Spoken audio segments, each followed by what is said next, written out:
Welcome back teman-teman semua di Bitcoin Update. Hari ini tanggal 2 Februari tahun 2026.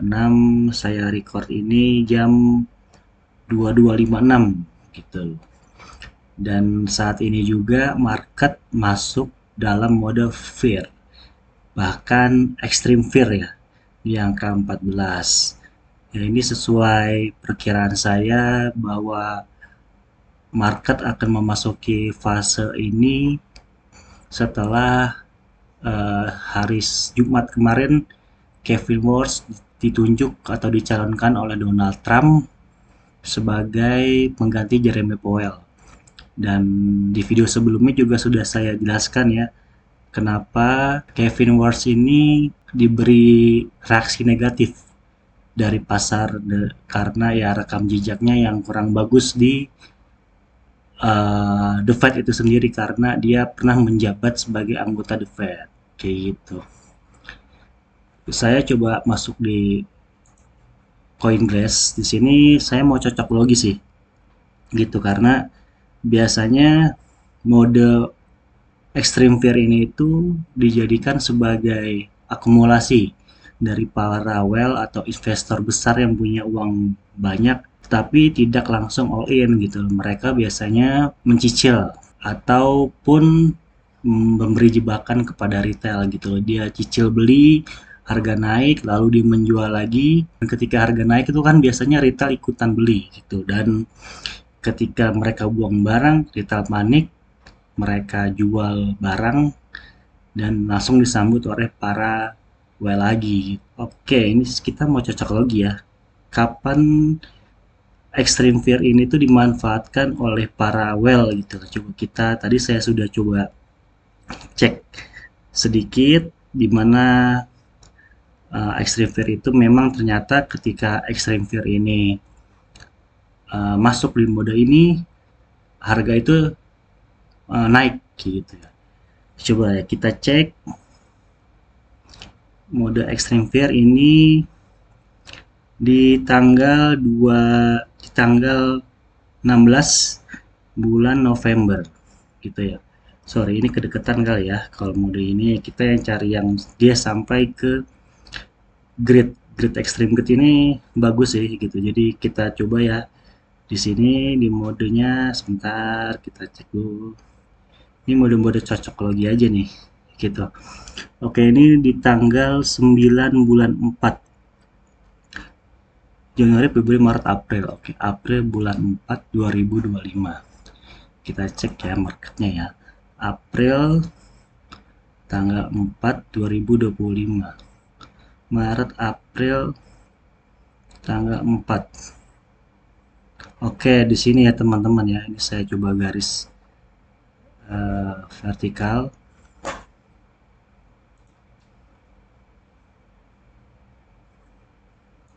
Oke, 4.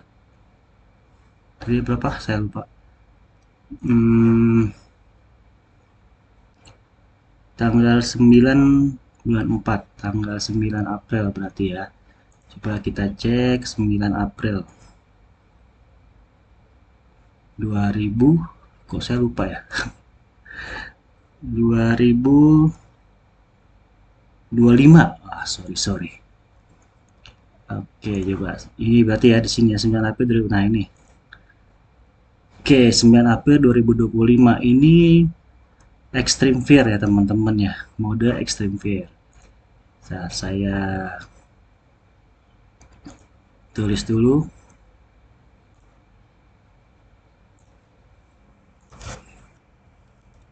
Extreme fear.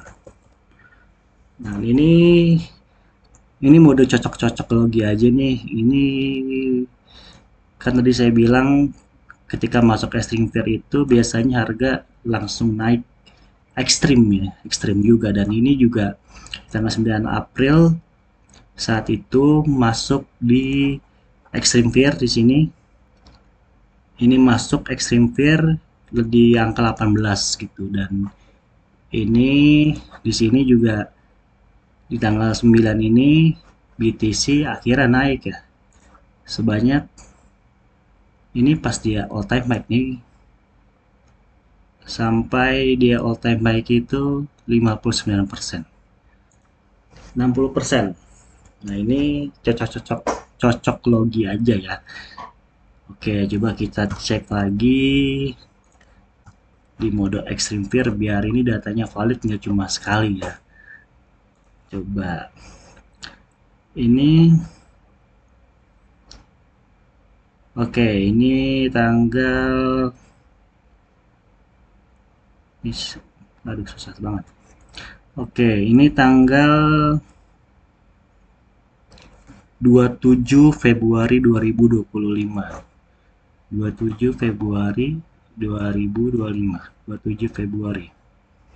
Oke, ini terlalu dekat dengan yang sini, jadi ini bisa dibilang ya ini adalah market di mana ini masuk dalam keadaan extreme fear gitu ya teman-teman ya. Jadi ini terlalu dekat, coba kita cari lagi datanya satu lagi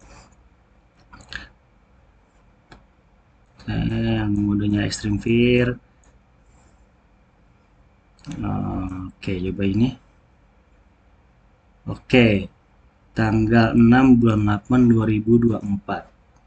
2024 tanggal 6 Agustus. 2024 6 Agustus.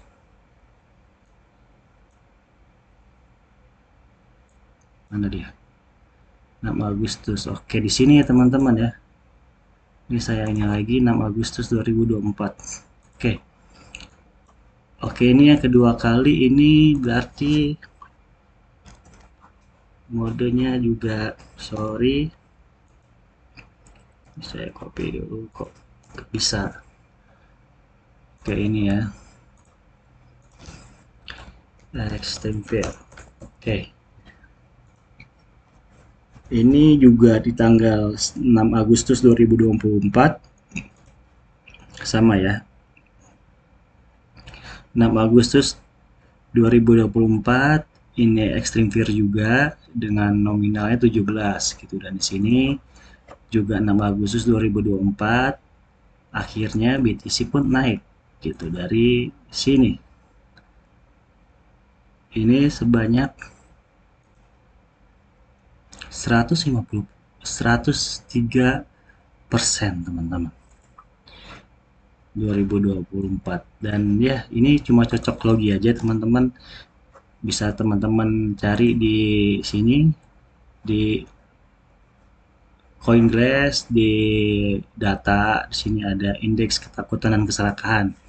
Berhubung saya pakai bahasa Indonesia gitu, kalau bahasa Inggris saya Fear and Greed Index gitu. Nah, teman-teman bisa iseng-iseng cari aja gitu loh, yang mana yang ketika itu fear, itu masuk mode extreme fear, terus harga naik, dan itu bisa dikatakan tahap akumulasinya para whale gitu. Dan kita udah, saya udah coba cocok logi nih, dua yang data yang saya ambil ini menunjukkan ketika mode extreme fear ini ada, harga itu langsung naik tinggi gitu ya. Oke, Fear and Greed Index kita selesai, dan lanjut kita ke chart BTC ya teman-teman ya. Gimana BTC perkembangannya hari ini gitu. Setelah turun berapa persen dari hari Sabtu itu ya. Dari hari Sabtu, dari Jumat bahkan. Sudah turun 16% teman-teman. Dalam waktu 3 hari ya. Sorry, dari Jumat, Sabtu, Minggu, Senin, 4 hari sudah turun 16%. Dan ini kalau dari technical analysis ini sudah break dengan body candle, artinya ini valid BTC membentuk lower low seperti penjelasan saya kemarin.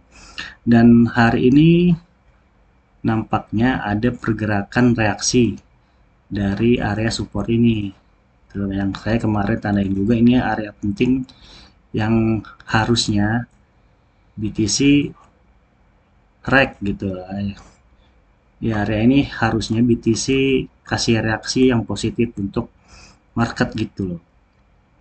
Dan terbukti di sini ada buyers yang coba beli ya di harga segini, tapi karena keadaannya juga belum mendukung, belum ada katalis positif dari untuk Bitcoin dan kripto secara keseluruhan, jadi ya BTC hanya naik terbatas ya saya lihat gitu.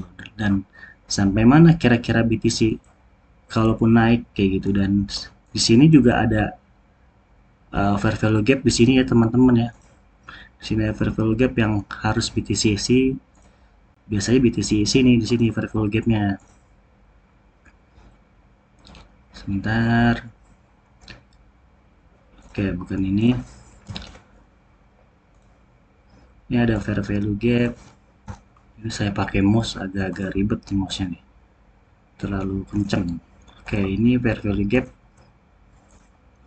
Teman-teman di kisaran 79 sampai 80. Lalu di sini juga ada sedikit fair value gap di kisaran 82.000 gitu. Tapi kalau BTC naik itu naik terbatas, bisa jadi sampai sini teman-teman, area sini. Sorry, salah.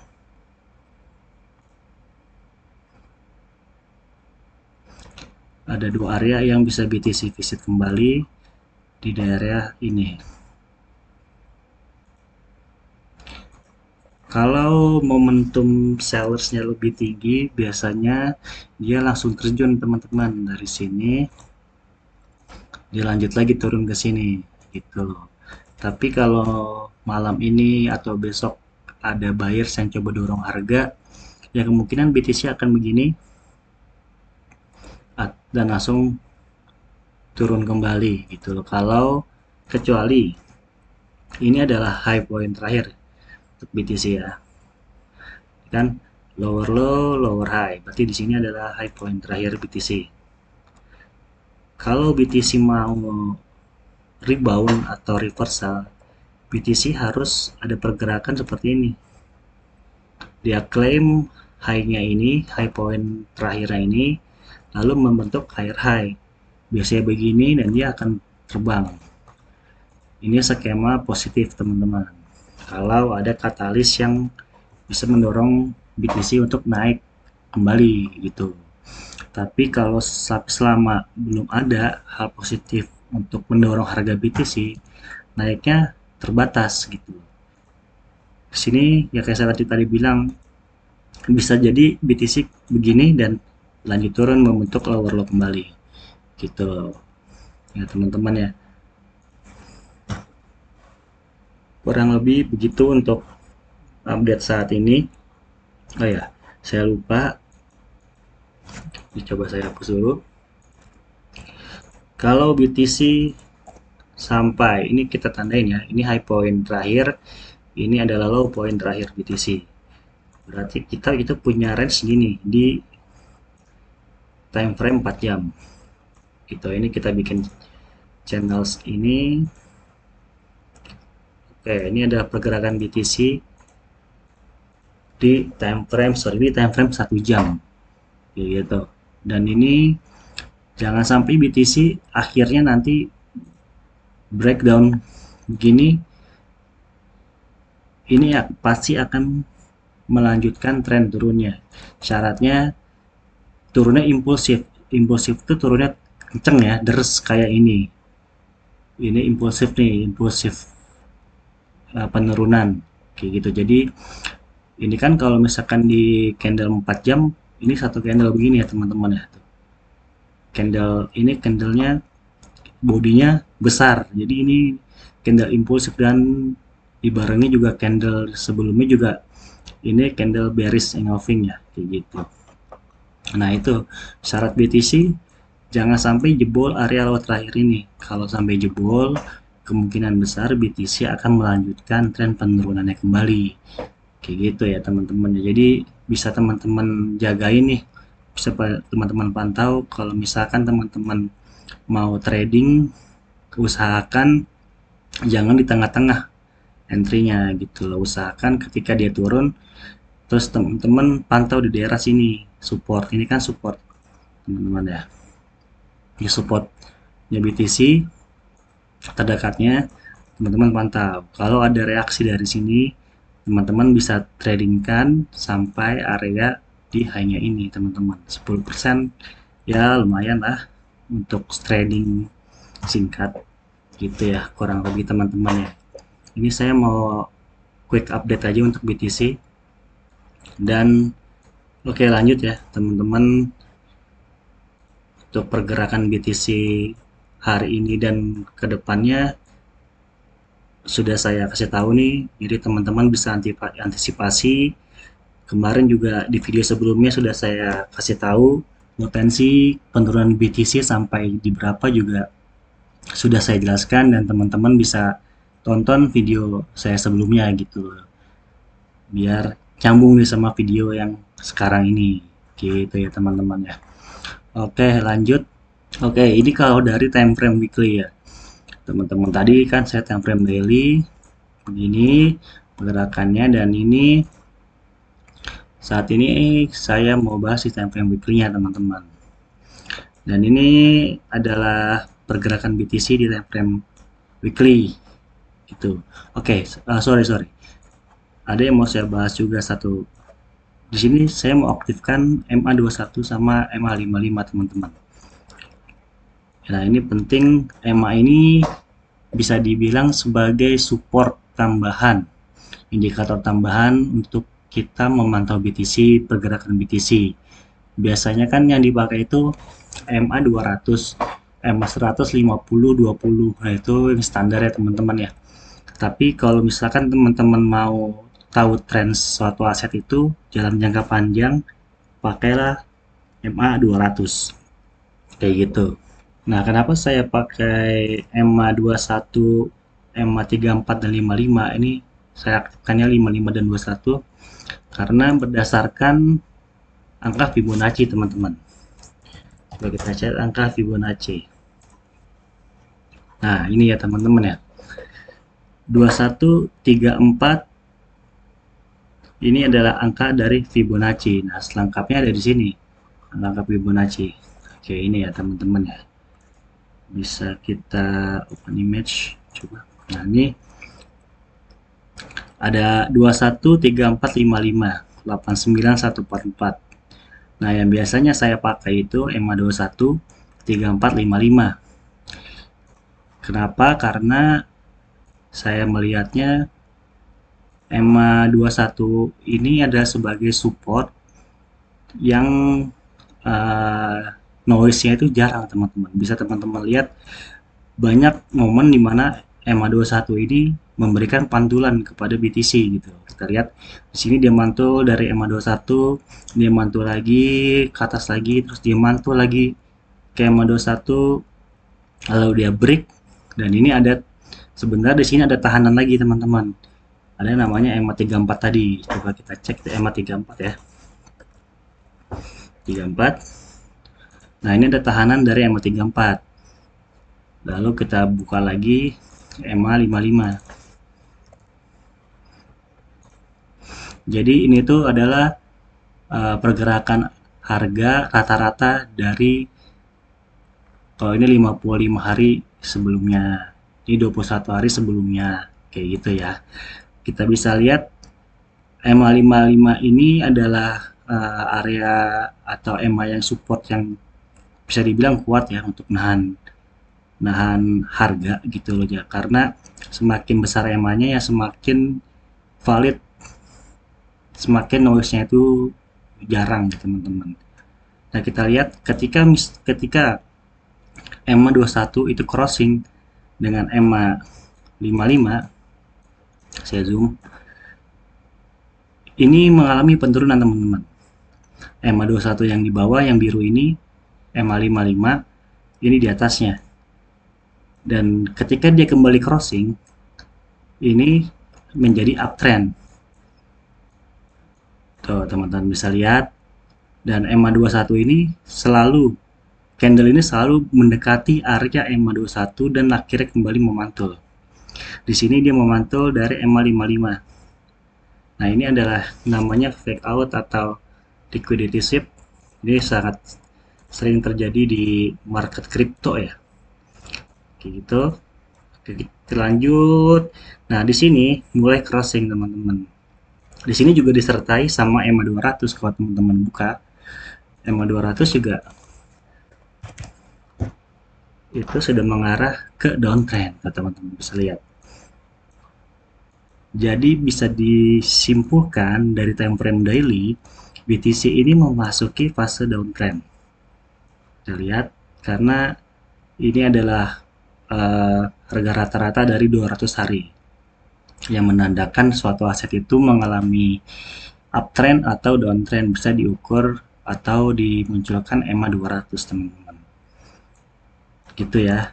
Dan bisa kita lihat selama BTC berada di atas EMA 200,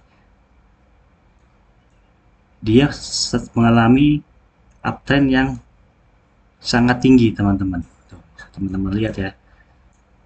Dia mendekat, terus dia fake out ke bawah, naik lagi dan terus kencang. Dan saat ini dia BTC mulai di bawah EMA 200 dan bisa teman-teman ingat EMA ini bisa jadi magnet. Suatu harga itu kembali lagi untuk retest ke sini. Makanya harga ini kan ada di 97.000 ya teman-teman ya. 97 sampai 100.000 lah harga BTC.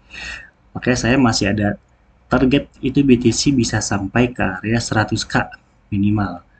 Karena di sini ada EMA 200 yang bisa BTC retest. Kayak gitu ya teman-teman ya. Oke. Lalu juga jangan lupa juga kita punya untuk, nah ini juga penting teman-teman.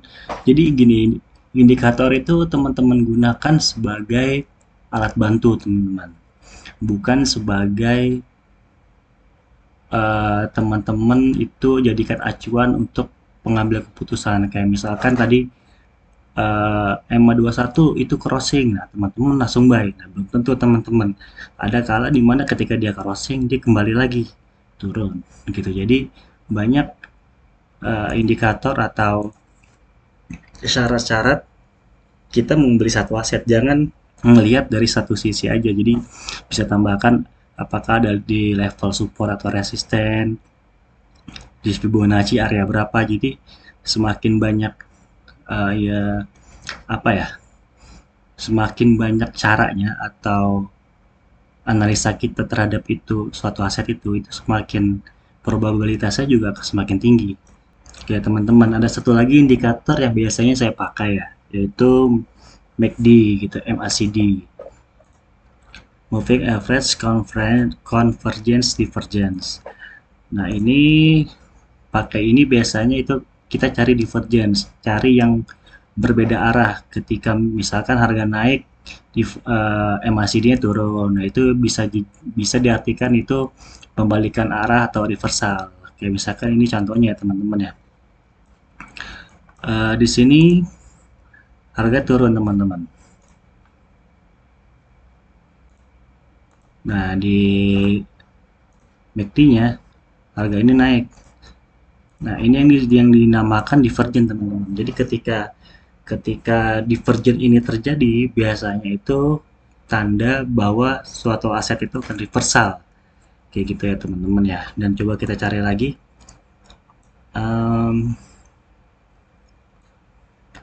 Bentar. Oke, bisa teman-teman cari sendiri ya, karena saya takut durasinya lama. Jadi intinya kita bisa perhatikan di sini bahwa ada potensi akan terbentuk divergent, teman-teman.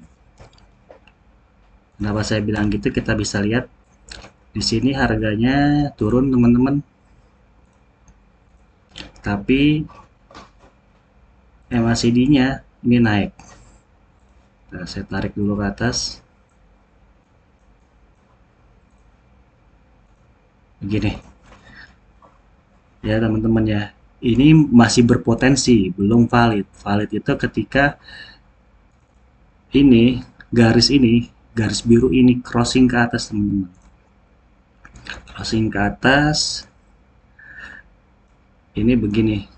Nah, ini baru bisa dikatakan ini valid divergence. Gitu. Ya mudah-mudahan ini terjadi dalam waktu dekat sih. Tapi ya juga kita menentukannya ya banyak sih indikatornya, bukan cuma kayak tadi bilang jangan menentukan dari satu indikator gitu. Banyak banyak cara atau banyak apa ya menyebutnya ya, harus punya alasan gitu. Misalkan ya minimal ada 2 atau 3 alasan kita membeli aset itu baru dikatakan kuat alasannya gitu ya teman-teman ya. Oke, ini masih berpotensi, bisa teman-teman cek lagi nanti. Kalau misalkan dia crossing, berarti ini divergence ya teman-teman ya. Oke, saya balik ke weekly ya teman-teman. Nah, ini adalah area yang sudah saya tandai bahwa ini adalah area yang apa ya, area resisten yang beberapa kali coba BTC tembus 3 kali di weekly dan akhirnya dia terbang teman-teman. Dan ini juga punya pola yang sama teman-teman. Oke,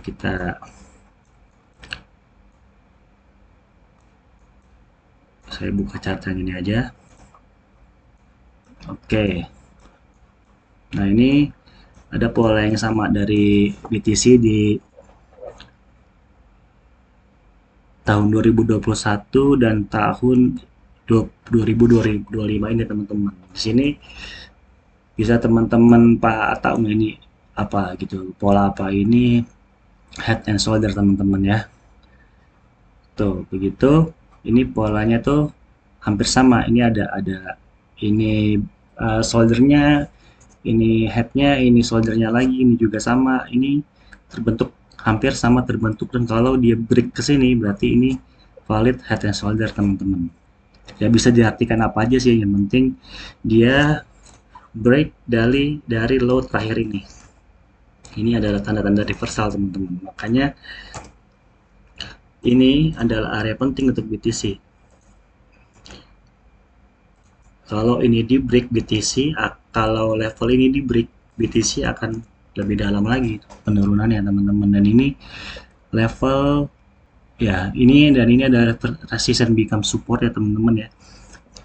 Jadi ya ada harapan BTC bisa memantul dari area ini, karena ini adalah area key level yang penting untuk BTC kayak yang saya bahas kemarin gitu. Oke, kita lanjut teman-teman. Di ini saya punya coret-coretan teman-teman ya. Ini juga waktu itu sempat saya posting di Instagram saya juga. Ini 12 minggu yang lalu tentang siklus ini. Ya ini coret-coretan aja sih, iseng aja gitu. Dan setiap cycle bear market itu atau momen setelah halving itu terjadi hampir sama teman-teman. Bisa teman-teman lihat top cycle teman-teman, kita mulai dari sini top cycle, lalu dia masuk bear market selama 364 hari atau kurang lebih itu setahun teman-teman. Oke, lalu di sini ada fase akumulasi.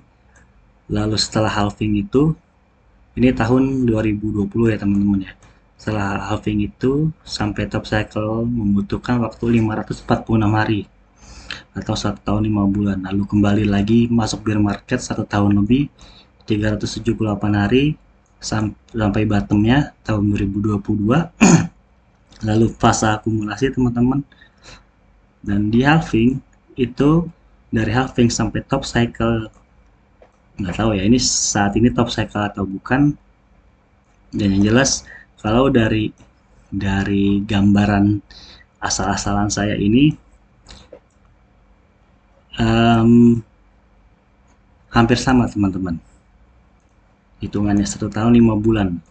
lebih kata 539 hari. Coba 539 hari berapa bulan? 17 17 bulan, 18 bulan ya teman-teman ya. Berarti ya 1 tahun 6 bulan atau 5 bulan ya teman-teman ya. Ya, kurang lebih begitu. Apakah ini adalah top cycle-nya BTC saat ini? Ya, kita lihat aja ya teman-teman. Yang jelas, kalaupun ini adalah top cycle-nya, berarti saat ini BTC sedang memasuki bear market selama setahun. Dan ini belum tentu ya teman-teman ya. Karena dari teknik analisis juga belum valid dikatakan bear market teman-teman gitu. Tapi ya secara cycle-nya tahunnya sama, dari halving sampai hampir sama ya, dari halving sampai top cycle ya. Ini bisa teman-teman nilai sendiri ya, benar atau enggaknya. Ini sebagai acuan aja sih teman-teman ya. Saya nggak bilang ini masuknya bear market, tapi menurut cycle-nya ini sama. Tapi yang jelas di cycle kali itu tuh bedanya ada institusi masuk ya, dan nggak mungkin BTC itu terjun bebas sampai lebih dari 50% gitu. Dan ya mereka, para klien-klien institusi akan jelas makan marah sih kalau misalkan BTC sampai terjun bebas sampai 50% lebih gitu. Makanya di harga sekarang itu sebenarnya harga yang ideal untuk kita bisa masuk BTC dengan mode DCI teman-teman. Sudah turun 40%. Ya ini kalau saya sih, saya pribadi sudah mode masuk DCA ya. Mode cicil beli, kalau turun saya beli lagi, saya beli lagi, saya beli lagi. Kayak gitu. Biar dapat harga terbaik. Jadi bukan ajakan membeli, ini adalah strategi saya ya teman-teman ya. Ya, sampai video ini saya buat belum ada berita atau news apapun yang terjadi gitu. Jadi ya ini masih sesi New York Open sudah buka dari jam setengah 10 tadi, belum ada pergerakan yang gimana-gimana banget dari BTC, masih sama aja. Jadi kalau teman-teman mau masuk market juga pertimbangkan lagi, karena ini belum waktunya untuk kita masuk sih, karena pasar lagi masih bingung bagaimana Kevin Morse ini nantinya akan mengambil kebijakan soal pangkas suku bunga gitu, dan tentunya QA ya gitu ya teman-teman ya. Oke, segitu aja update BTC kali ini. Kurang lebihnya mohon maaf, dan jangan lupa ya teman-teman dibantu subscribe, like-nya, biar saya semangat, tetap semangat terus untuk bikin videonya. Dan jangan lupa follow thread saya, di sini saya suka bikin update tulisan teman-teman. Dan ya, thank you juga. Dan saya juga, oh ya satu lagi, saya juga bikin grup teman-teman, bisa teman-teman cek di thread saya ya, apa aja persyaratan. Ini free gitu loh ya, sekedar kita sharing-sharing aja sih gitu. Market hari ini kelihatannya ya naik, tapi ya terbatas ya teman-teman ya. Ethereum nggak gimana-gimana juga. Nanti deh next time saya mau bahas altcoin ya, Ethereum dan kawan-kawannya. XAU juga ya, ini dia bikin weak XAU nya setelah drop signifikan banget kemarin. Saya ada long posisi untuk XAU ternyata, dan saya ketika dia naik sampai sini saya cut teman-teman ya. Jadi ya untungnya saya langsung cut, kasus saya close posisinya gitu, jadi saya masih dapat profit gitu. Oke, gitu aja teman-teman. See you next video. Oke, thank you.